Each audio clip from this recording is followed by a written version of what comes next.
Howdy, friends. You're listening to How the West Was Cast, a podcast dedicated to the best of the Western movie genre.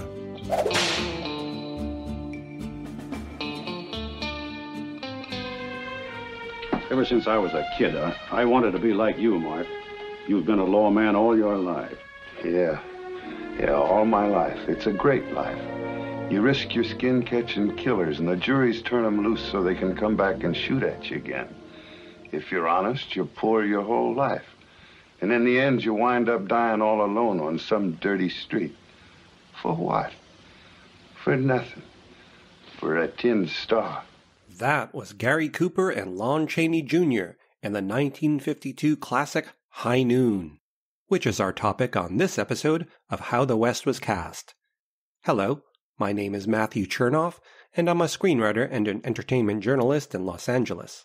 And I'm Andrew Patrick Nelson, a film historian and the chair of the Department of Film and Media Arts at the University of Utah. Now, as most listeners of this podcast know, High Noon was directed by four-time Oscar winner Fred Zinnemann, and it was written by blacklisted screenwriter Carl Foreman. The film is often referred to as the quintessential Cold War Western, and many describe it as an allegory for the anti-communist witch hunts of the 1940s and 50s and the Blacklist they inspired.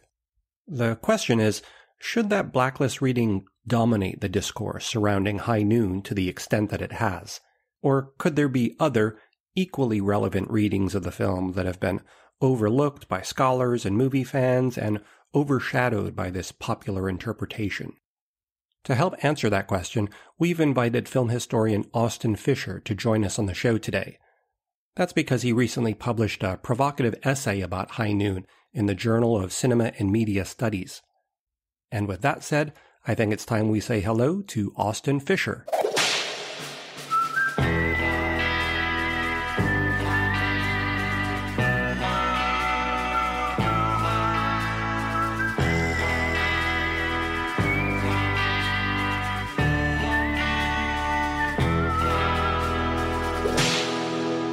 Austin Fisher is an associate professor of popular culture at Bournemouth University.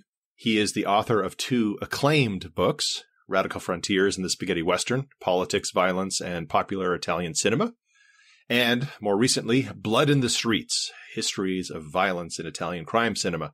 He's also co-editor of Bloomsbury's Global Exploitation Cinemas book series. The occasion for our conversation today is the recent publication of a new essay he's written for the Journal of Cinema and Media Studies, titled Revisiting the Blacklist Western, a Reception Study of High Noon. Austin Fisher, welcome to How the West Was Cast. Thank you very much. It's a privilege to be here. I've been listening to this podcast many times over the lockdowns of COVID, and so it's nice to be on this. Well, as we also just talked about before we started recording, this interview has been a long time coming, so I'm really excited that folks are going to be able to read this important essay.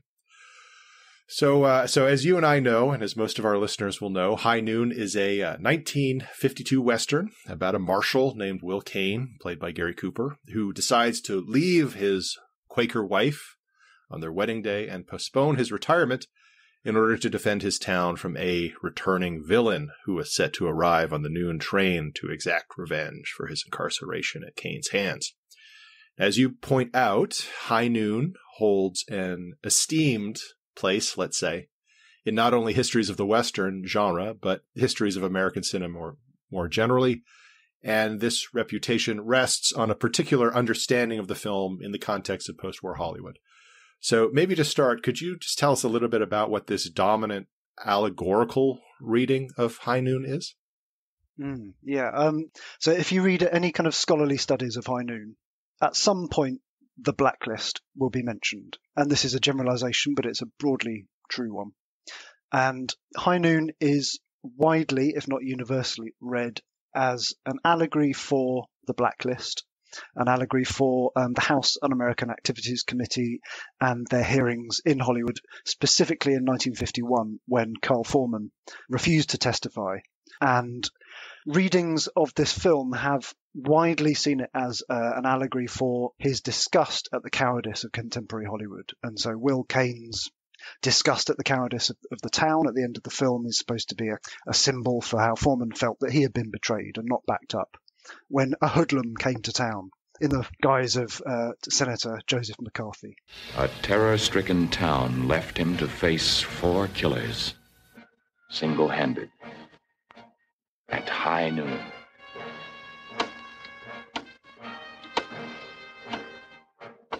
With every swing of the pendulum, with every second, a man's life ticked away. Never have so few moments held such excitement. Although it is a scholarly interpretation, as is often the case with writing about the Western, scholarly ideas do have a tendency to make it eventually, some of them, break out into the wider culture. Would you say that this allegorical reading is also held more kind of generally by film fans? I think now it is. And I think that's anyone who does a bit of research into the film, anyone who reads a book about the film, anyone who is interested in the surrounding history will probably come across this reading, and it's an interesting reading, and I quite like it myself. It makes it an interesting film, and I can see why people are attracted to it. And that reading is there, and it is a significant reading, and it's worthwhile as well. I'm certainly not dismissing it.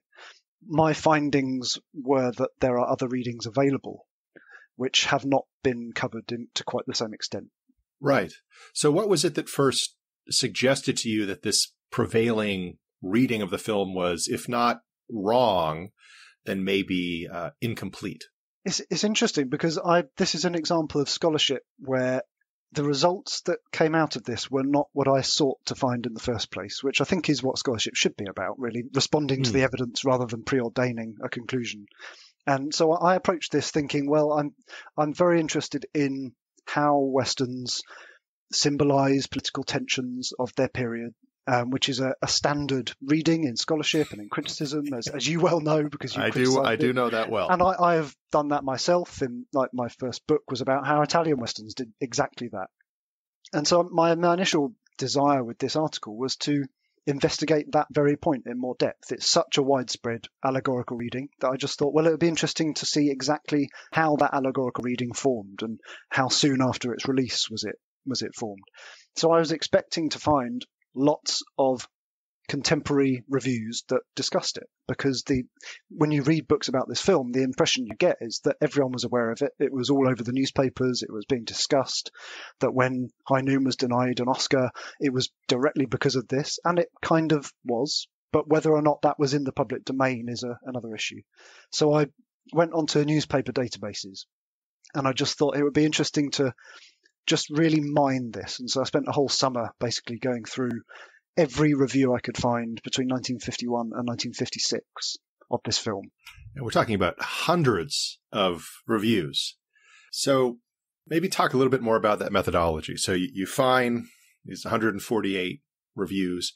How do you then go about trying to determine what the actual kind of popular discourse about the film was? And I think you looked at, is it 51 to 56 or 58? Yes, 51 to 56. Yeah. It was, so it was kind of. So you've got these reviews. You've got to read 148 reviews. What are you looking for when you go into those? Well, that's an interesting question, because initially I was looking for people who were drawing direct links between the film and the Blacklist. Right. And so I initially thought, right, let's search for this because it's going to be everywhere. So High Noon plus Blacklist or something. High Noon and Blacklist was my first search term, I think. And of course, I should point out that this kind of research is only possible because of the growth in online newspaper databases. Yeah. And there are methodological flaws in relying on that as well, because I'm relying on transcription and digitization being accurate, and so that I may well have missed things. Yeah. Did you use newspapers.com or? Yes, primarily, yeah. Great resource. Yeah. And so, I typed in High Noon Blacklist at first and expected a huge amount of things to come up, and very little did.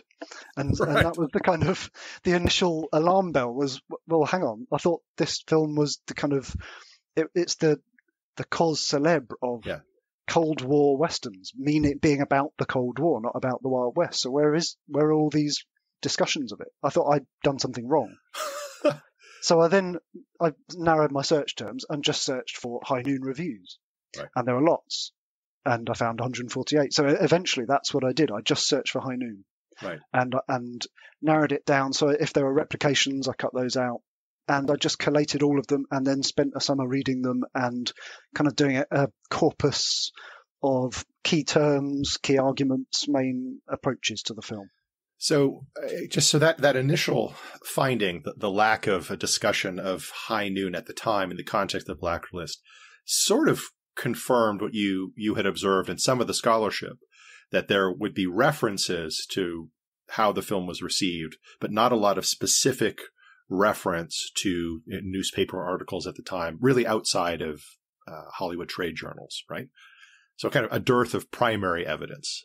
So yeah, the controversy was certainly there in the trade press, but my article that we're discussing doesn't look at the trade press quite deliberately because others have done that before. Yeah. And it is there in the trade press, and the industry did know about the meaning.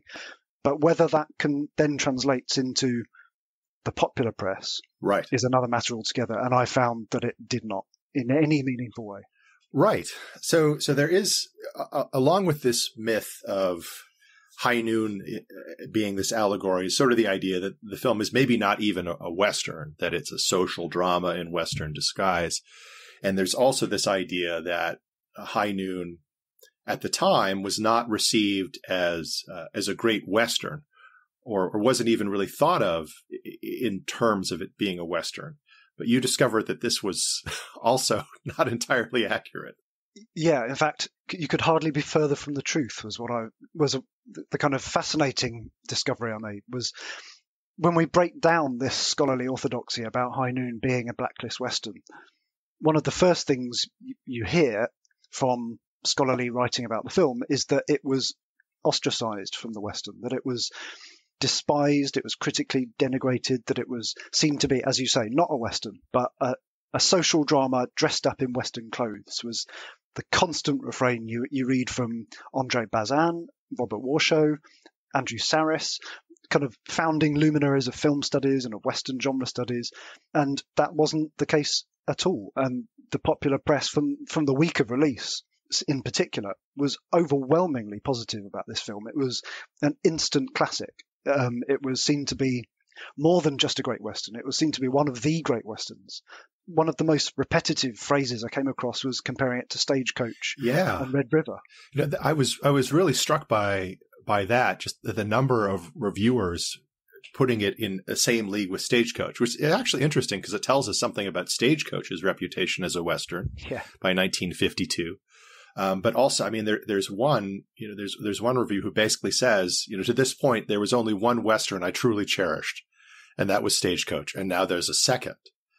I mean, what do you make of that? Just the Stagecoach is this kind of touchstone for the Western at that time, and then that being immediately what critics go to say, oh, this is a great film. That is very interesting, isn't it? Because Stagecoach is one of those films that is celebrated in retrospect when we draw genre canons and when we seek to demarcate periods of the Western's development.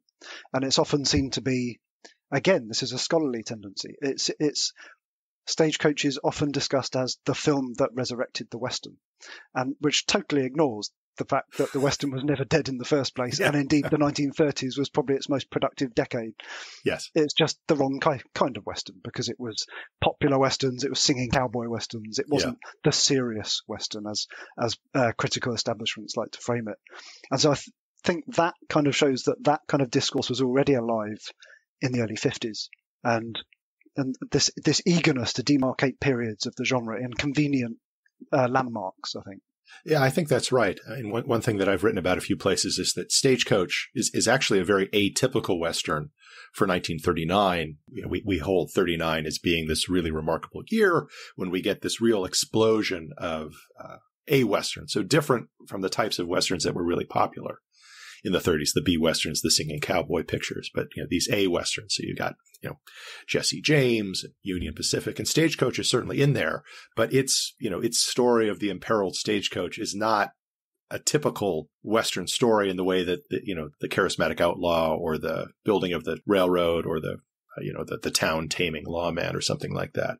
So it's interesting to see that by 1952, I mean, one implication would be that this kind of canon building activity has already taken place, that retrospectively people have said, oh, Stagecoach is a great Western.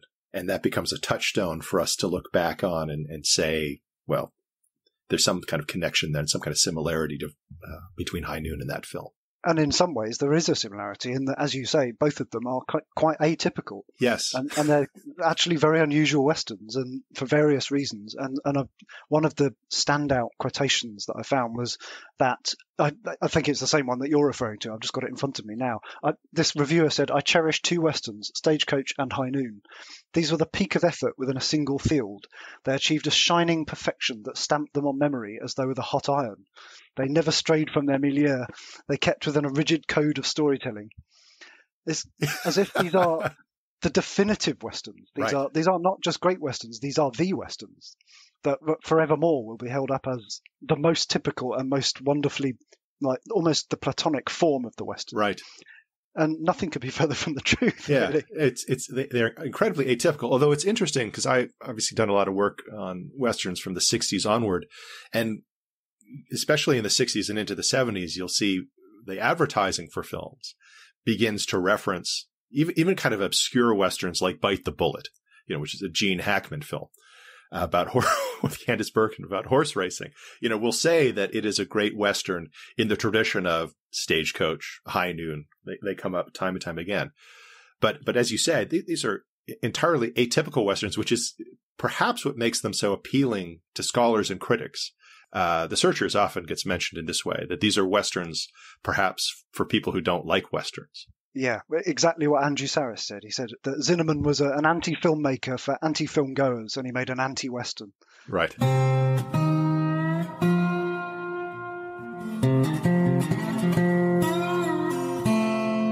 There was once upon a time that to be a Republican in this area of the country felt a little bit like being Gary Cooper in High Noon, outnumbered in a big way. The first movie I ever saw more than once was High Noon. And I was still living in Hope, Arkansas when it came out. I was 6 years old. You could go to the movies for a dime, and I'd get 20 cents. So I could buy, I think you could get a Coke and a candy bar or something for a nickel each then. And I bet I've seen it 25 or 30 times. The only other movie like that in my life that I just see over and over and over again and never get tired of is Casablanca.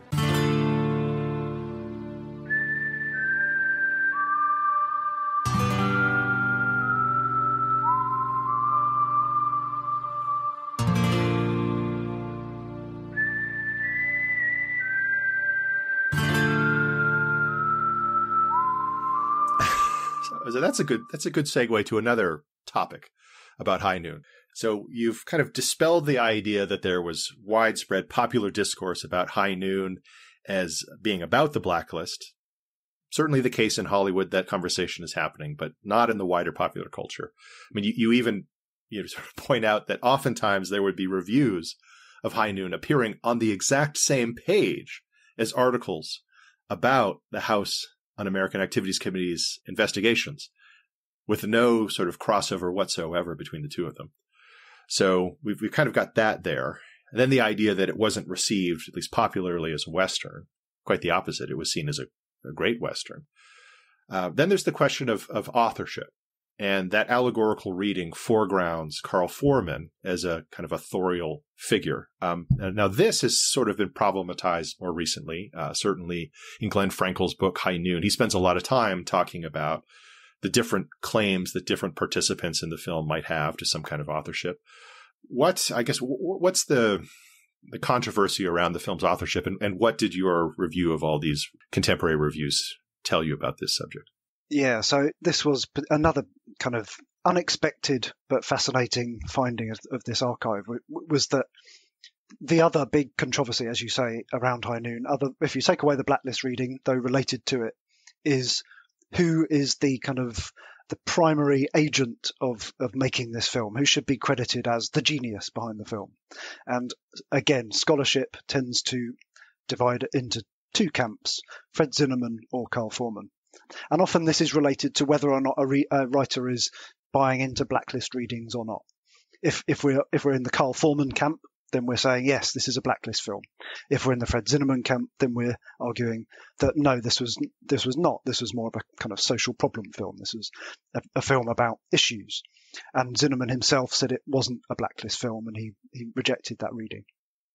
And so again, I was going in expecting to find this dichotomy being enacted in the popular press, and again I was disabused of that notion instantly, because Stanley Kramer is the one who is credited as the creative genius behind this film time and time again. The producer. Yeah. And Foreman is almost invisible. I mean, he's kind of mentioned every now and then. He's listed sometimes, not always, as a part of the team that made a great film, but it's Kramer. Kramer is the guy who made this great film. It's Kramer who can be trusted to lift something above the norm of the Western. He's the one who can insert meaning into a film. Not Zinnemann, not Foreman. It's Kramer, overwhelmingly. Is that kind of typical for reviews of the time to emphasize a figure like a Stanley Kramer? Or is it atypical? I think from what I found, it's atypical in that they wouldn't normally do that for a producer, but Kramer was an atypical producer. Kramer was very high profile and renowned as a social problem film producer. And so I think when you're looking at reviews of Stanley Kramer films, it's normal for them to be seen as Stanley Kramer films. Right. So just to contextualize that, his films include like The Defiant Ones, Guess Who's Coming to Dinner, Inherit the Wind, Judgment at Nuremberg, The Caine Mutiny, Ship of Fools. So he did have this reputation as a sort of, I guess, liberal producer who would take on the types of films that other producers might shy away from because they were concerned about their controversial nature, let's say. Yeah, which makes it all the more interesting that he actually then fired Foreman and stripped him of his associate producer credit because of the Blacklist controversy, which did happen. So again, the Blacklist reading is there. It's in the background, and it is something worth considering. Right. My kind of key argument is that perhaps it shouldn't dominate discourse to the extent it has. That's really all it is. Well, something that I think sometimes gets missed or maybe conflated when we're talking about the Blacklist's inquiries, investigations into Hollywood, is that there are really two rounds of questioning. There's one in 1947, and then there's a later one in 1951. And you sort of point out that there were some important differences between these two, especially in terms of how they were, let's say, received by the public. Yes. So when we tend to think of the HUAC investigation into Hollywood, we tend to think of the 1947 hearings, which were the very high profile, almost pantomime-like performances in front of cameras and kind of high profile ejections from the witness table and shouting matches. And this was the drama of hunting communists and weeding communists out of Hollywood. When HUAC returned to Hollywood in 1951, it was much more low profile, and most of the hearings didn't have cameras present in the room. Variety complained that the hearings were dull and droning and all about procedure and nothing much was going on. And Right. That was actually the context in which Carl Foreman was subpoenaed. There were cameras present on the day he was there. That's an important thing to say. So it's not entirely invisible, but generally those hearings were not very high profile, and they weren't. Right. They were nothing like the 1947 hearings. I mean, I always found it interesting that, as you say, those 47 hearings were so high profile, not only in terms of the people who, took the witness stand. Dalton Trumbo is probably the most famous now, but, there are others, Edward Dmytryk, the so-called Hollywood 10. But then you've also got Bogart and Bacall and Danny Kaye and others marching on Washington. And you have a very neat binary where you have people like Disney taking the stand. You have, Adolphe Menjou talking about communists and they should go to Texas because of what Texans would do to them. It made for very good theater, but it's the later ones in some ways seem to be somewhat more consequential in some ways, in terms of naming names and so on. And that's kind of one of the conclusions I began to draw by this, is that this tells us something about High Noon, these findings, clearly, because that's what this article is about. But I think it also tells us something about the House Un-American Activities Committee's hearings in 1951. I found front page after front page after front page where High Noon was prominent in the days or the week's news stories because it was denied the Best Picture Oscar. And we are told by many scholarly accounts that was directly because of the Blacklist reading of the film, and indeed there is evidence to suggest that it was. But we're told that that was the kind of defining controversy around the film, that was high profile, that everyone knew about it. And so when I found that on front pages of newspapers nationwide, all over the country for weeks on end, which is very rare for a film to be on the front page of newspapers, on the same page as many, many stories about the House Un-American Activities Committee, two things were very notable, is that not a single one of those front pages drew any connection between the film and the HUAC. But also none of those stories about the HUAC were about Hollywood. Right. They were all about other intrusions of the hearings into civil society, into education, into the media, but not about Hollywood. None of these stories even kind of seemed aware that they were back in Hollywood.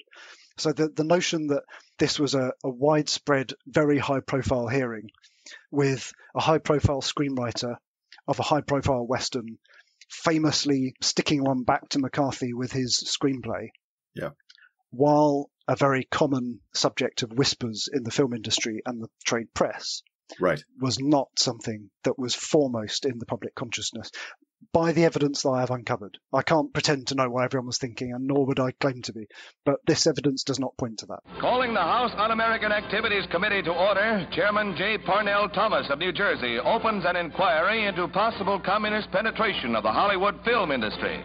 The committee is seeking to determine if Red Party members have reached the screen with subversive propaganda. Mr. Thomas takes an impartial stand in his opening talk. I want to emphasize at the outset of these hearings that the fact that the Committee on Un-American Activities is investigating alleged communist influence and infiltration in the moving picture industry must not be considered or interpreted as an attack on the industry itself, nor should our investigation be interpreted as an attack on the majority of persons associated with this great industry. I have every confidence that the vast majority of movie workers are patriotic and loyal Americans.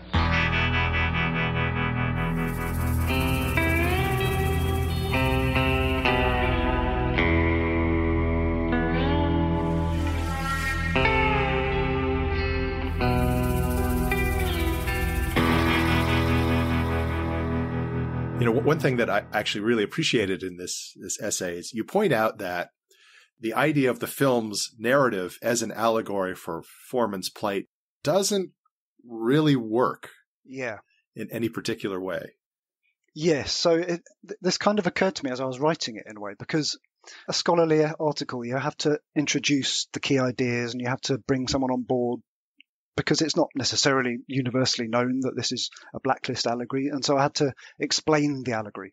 And so I wanted to do that quickly, and I wanted to do it efficiently. And so when the hoodlum comes to town and Gary Cooper is trying to gather his posse and round people up to help him to save the town's civilized values, it's because he's coming specifically to target Will Kane. Yeah. He's coming for revenge on Will Kane. It's because he locked him up years ago. Yeah.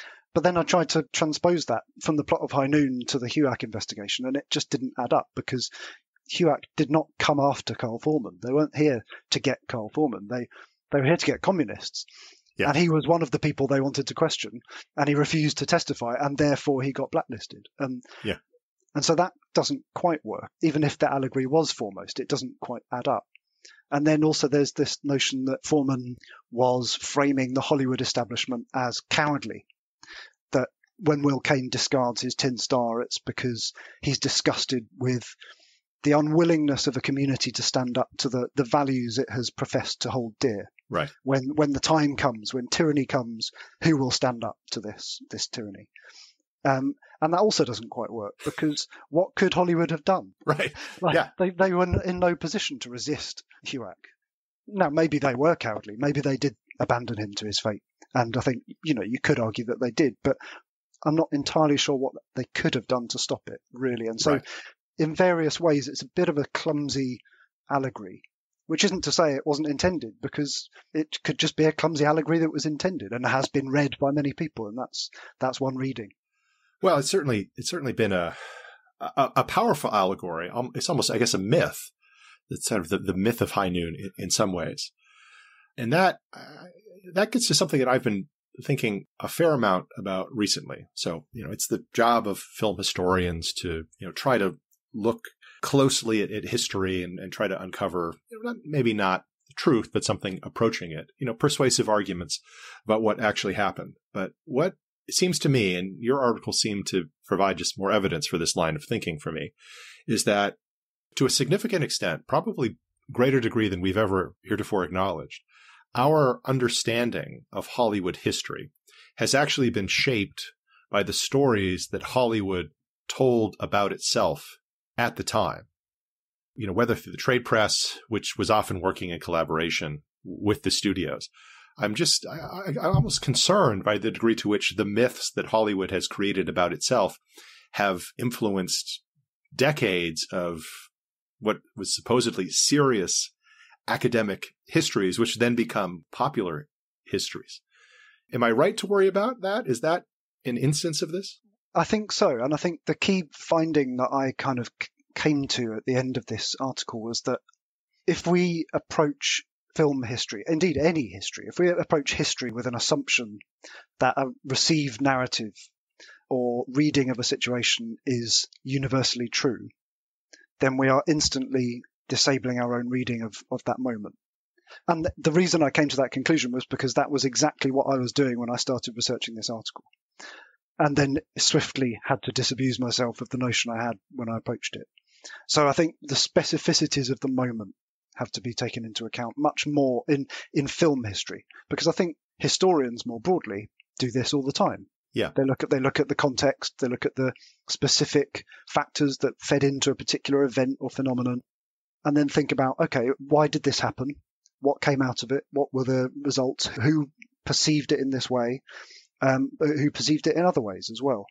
Whereas in film history, we tend to buy into either auteur theory or genre theory, which tend to steer us down preordained conclusions around individual genius or around the adherence or subversion of industry norms. Right. Well, as you know, and as our listeners will know, I'm a big proponent of starting with the films first, actually looking at the films people were actually watching, and then trying to the best of our ability, to understand what the ordinary people were thinking. Certainly when it comes to primary evidence, it's been the trade press that most historians have drawn upon as opposed to newspapers. If they've looked at newspapers, it's been the big ones, New York Times, LA Times. Those are really the main ones.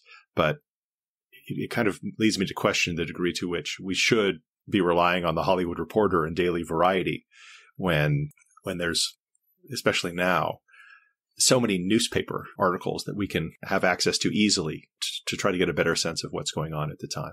Yeah, and I think that points to the important factor that perhaps people overlook, which is how many people actually read the trade press. Right. Which sounds like I'm being facetious, but I think actually it's an important point, because the only reason I've ever read Variety is because I've been researching an article for a scholarly publication. Right. I don't work in the film industry, but then neither do the vast majority of Americans. And so why would they read the trade press? They're more likely to encounter critical perspectives on a film through the local newspaper, which is not to say, and I keep having to insert this caveat, which is not to say that they will believe what they read. Of course. Absolutely not. But it is an insight into the interpretive strategies that they are being offered by the surrounding discourse. Whether or not they accept it is a completely different matter. I think, I wrote down this line from your essay that I really appreciate. Associations between a film and contemporary events or attitudes are problematic if the details of that relationship are assumed rather than interrogated. What is it about High Noon as a film, as a Western, that has not prompted people to do the type of questioning that you've been doing? I mean, we have a very good book about High Noon now, Glenn Frankel's book that I mentioned earlier, which goes some way to dispelling a lot of these myths. But even he doesn't go to the types of places that you go, and kind of reaffirms in some ways many of the myths of High Noon as this great, important film in the context of the Cold War. What is it about High Noon that has this kind of reach or appeal for a certain type of critic or historian? I think it's that it is all things to all people, because it is a Western, of course. If you define a Western as setting, costume, character, type, theme, perhaps, then it is a Western. But it is also an art film. if you want it to be, because it's in real time, almost. Not quite, but it's almost in real time. It feels like it's in real time. And the preponderance of clocks and the quite contemplative cinematography at times. Sure. It's also a social problem film because it's a Stanley Kramer film, and that's what everyone picked up on. And so it comments on issues of society and prejudice, and it comments on so many timeless themes as well. But it's also a film of its time, so it's a film that belongs within the Blacklist era and can be read as that.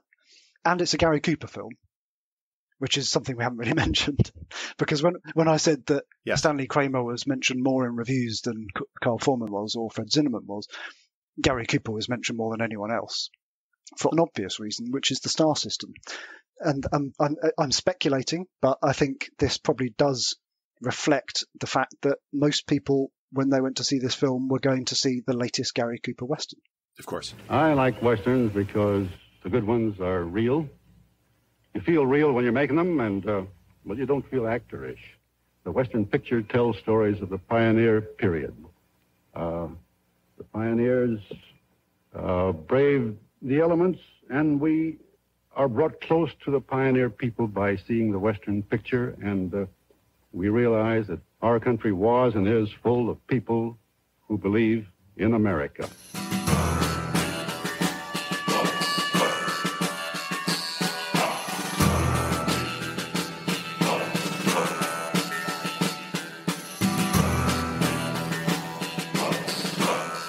I think the film is all of those things. And those things, all of those facets of it don't have to be mutually exclusive.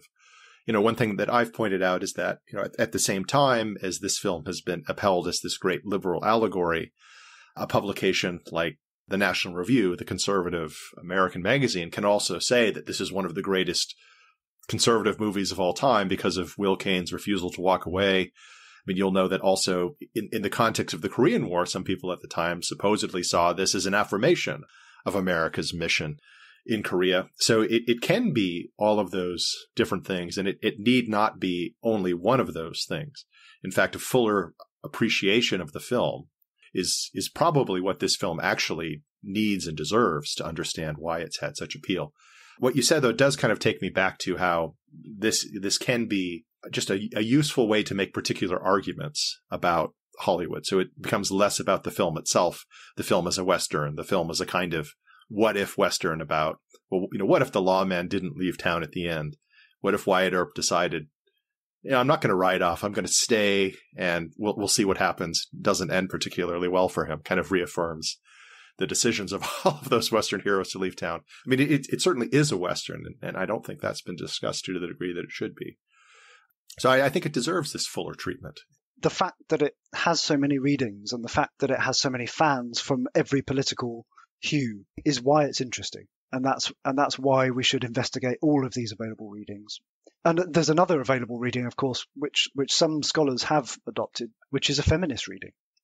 Because if you ask someone to summarize High Noon, they're probably going to say he faces the bad guys alone at the end. And that's not true. Because, spoiler alert, his Quaker wife, Amy Kane, actually saves his life and wins the battle for him.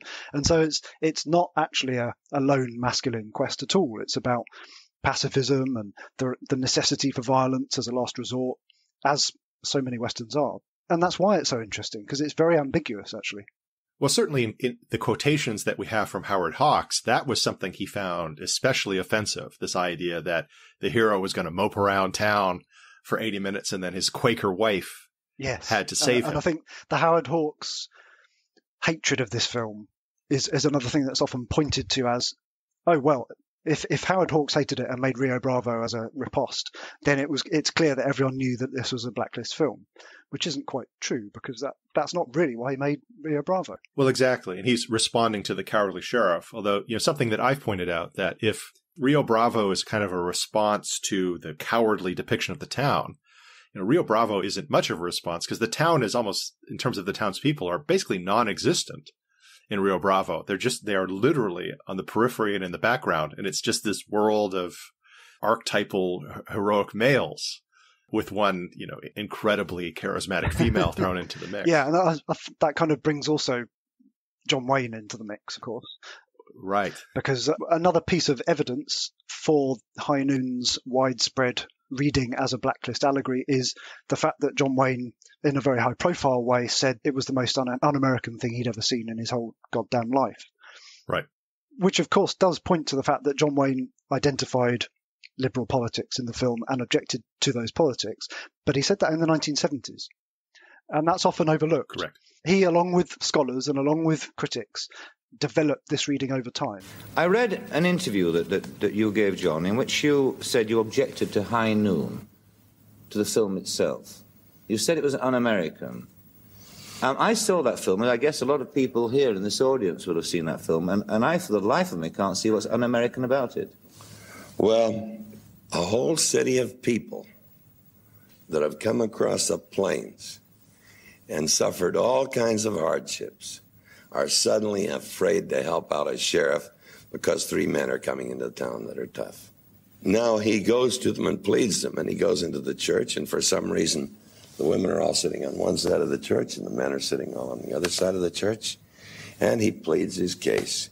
And the men say, no, no, no, and the women get up and say, you're yellow, you're cowards. I don't think that ever happens in the United States. Then at the end of the picture, he took the United States Marshal badge, threw it down, stepped on it, and walked off. I think those things are just a little bit un-American. Well, I mean, Wayne famously accepted Gary Cooper's Best Actor Oscar. And when he gets up on the stage, he says that he's going to go back to his manager and 3 named writers and ask them why he didn't get High Noon. Ladies and gentlemen, I'm glad to see that they're giving this to a man who is not only most deserving, but has conducted himself throughout his years in our business in a manner that we can all be proud of him. Coop and I have been friends hunting and fishing for more years than I like to remember. He's one of the nicest fellows I know. I don't know anybody any nicer. And our kinship goes further than that friendship because we both fell off of horses into pictures together.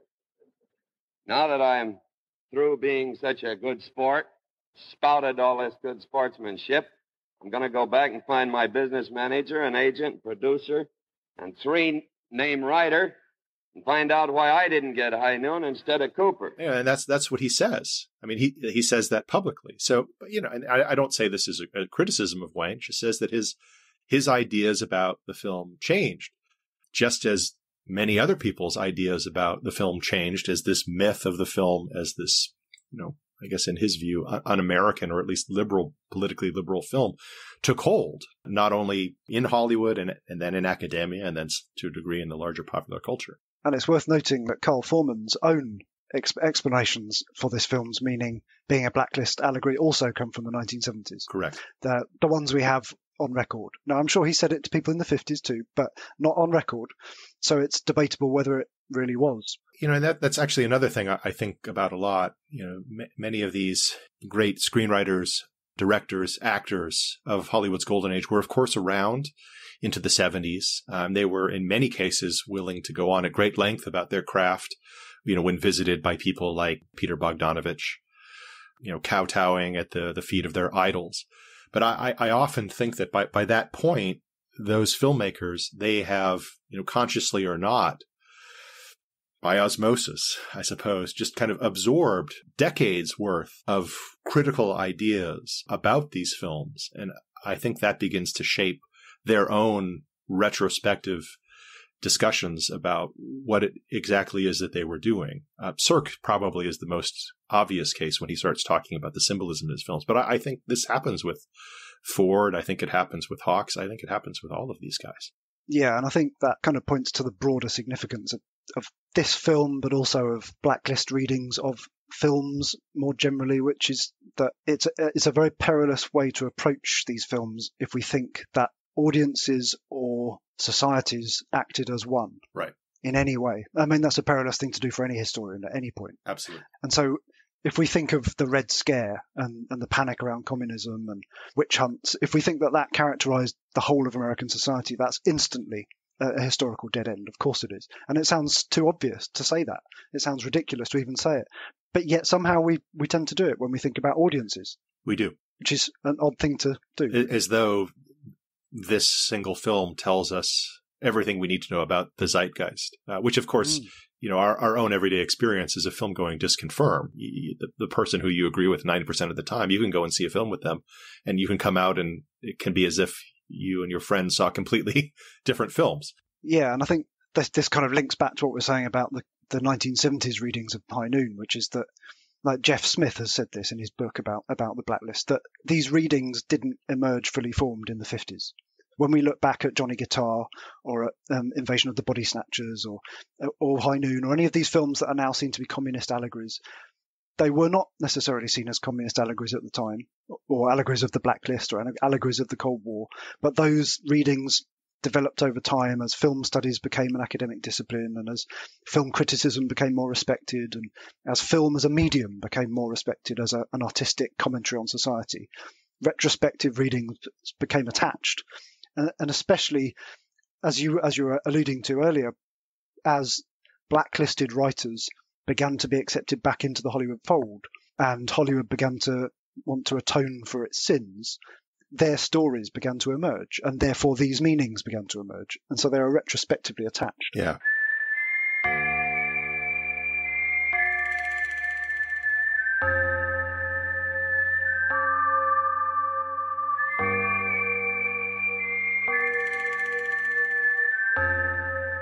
And maybe this is a good discussion point for us to end on, is in spite of all that, there is this clear desire to want to cling to conventional but incorrect ideas. So, I think about Trumbo, who gives a very famous speech in the 70s about the Blacklist, where he states very clearly, there were no heroes, villains, there were only victims. And yet, decades later, they make a film about his life where he's very clearly the hero. And I've kind of, in a much more modest sense, experienced this in my own writing, where I've written a lot about the Western, where in certain ways I've pointed out that the stories we've told ourselves about Westerns aren't true, and that if you went back and watched the films closely, if you looked at the films that were actually popular, you would kind of find a counter-narrative to the prevailing notions of the Western is about great men and a limited number of films that were socially relevant in some sense. So I've done that, and I've noticed, again, this propensity to want to believe, I guess, the myths that critics and historians, or just ordinary folks now, tell ourselves about film history, which doesn't, I got to say, make me all that optimistic for how influential your article might be. I found that oftentimes in more recent writing about the Western, somebody will, so in my case, reiterate the accepted revisionist view of the Western, and then there'll be a footnote. And then it'll say something to the effect of, Andrew Nelson disagrees with this at great length. And that's kind of it. So I appreciated you actually referencing me, not in a footnote in this essay. What do you think about this? About, articles like yours come along, they let's say they don't invalidate other readings, but they certainly should give us pause to reflect upon those readings. Are you optimistic about the influence, the impact that this essay might have, or are you kind of pessimistic like me? I'm more optimistic because it has appeared in the Journal for Cinema and Media Studies, which is a very high-profile, respected, field-leading journal, sure. And therefore within the field, people will hopefully take notice of it. I'm also optimistic because it has been published open access, right? Which is a new initiative by that journal to put selected articles on their website so that anyone can read them, which is obviously the problem with journals, is that no one reads them beyond scholarly societies. And we'll include a link to the essay in the show notes. And I should point out that my sense is that the journal is carefully selecting the open access entries because they are actually not only readable, completely understandable. So, Austin's essay is written in lucid prose that will be of interest and also be understandable to any reader, certainly any reader of this podcast. Well, that's very nice to hear. And on that optimistic note, Austin Fisher, thank you for joining us on How the West Was Cast. Thank you very much for inviting me. It's been a pleasure. By the time this sun hits high noon, only one of these men will be alive. Lee Majors is Will Kane, an ex-lawman facing the fight of his life with Pernell Roberts, a corrupt marshal who never brings anyone back alive. Is this one anybody? David Carradine's caught in the crossfire, along with Will's wife. Time is running out for the hero, the hunter, and the town locked in the grip of terror. An all-new motion picture, Saturday, November 15th at 9, 8 Central and Mountain. High Noon, Part 2.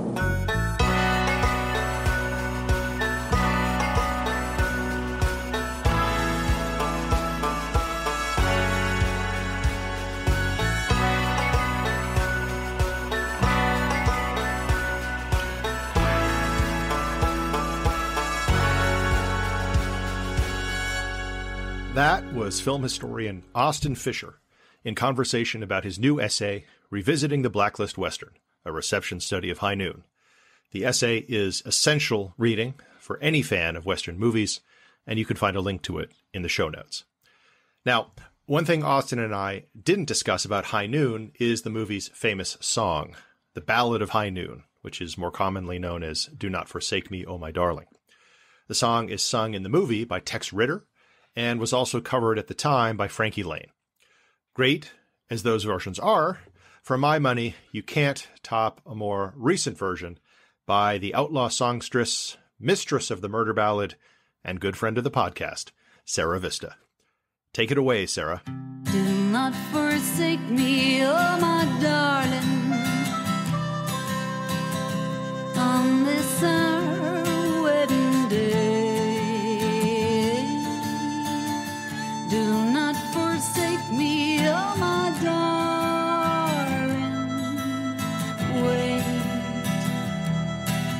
Wait long. I do not know what fate awaits me. I only know I must be brave, and I must face a man who hates me. Or lie a coward, a craven coward, or lie a coward in my grave. Oh, to be torn twixt love and duty, supposing I lose my fair duty. Look at that big hand move along, nearing High Noon. He made a vow while in state prison, vowed it would be my life or his, and I'm not afraid of death, but oh, what will I do if you leave me? Do not forsake me, oh my darling. You made that promise as a bride. Do not forsake me, oh my darling.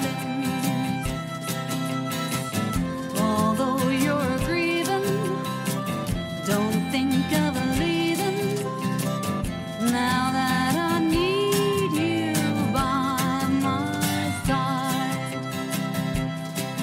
Wait long, wait long, wait long, wait long.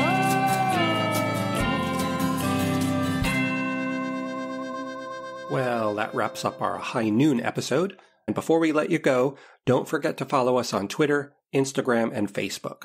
You can find us at Western Podcast. Tell us your thoughts on High Noon, or suggest another film that you'd like us to cover on a future episode. Until next time, I'm Matthew Chernoff. And I'm Andrew Patrick Nelson. And you've been listening to How the West Was Cast. Well, that was our show. We thank you kindly for listening and hope you'll come back again real soon. Till then, keep your saddle oiled and your guns greased. We'll be seeing you.